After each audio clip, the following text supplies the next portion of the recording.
Leer om saam met Kula te lees. Kula en Sus Rut. Vlak 1, boek 8.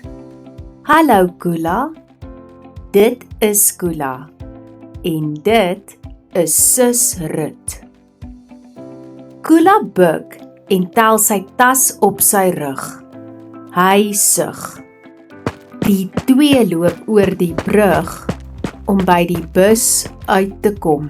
Sus Rut sien 'n put en is lus vir kos.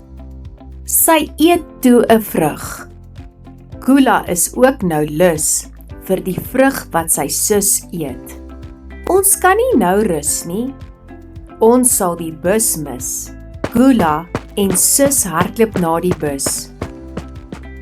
Kula en Sus sien 'n hut. Die hut se deur is toe. By die hut is 'n bul. Die bul lyk lus vir kos. Sus Rut sug nou. Kom nou. Ons sal die bus mis. Kula ruk die deur oop. Die bul lyk lus vir kos. Hy buig en gee kos vir die bul by die hut. Die bul is bly. Kula sug en wil nou rus.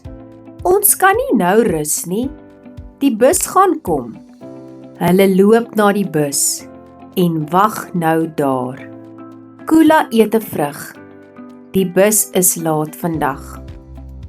Die bus arriveer. Kula en sy sus kan nie nou rus nie. Hulle klim in die bus. Die einde.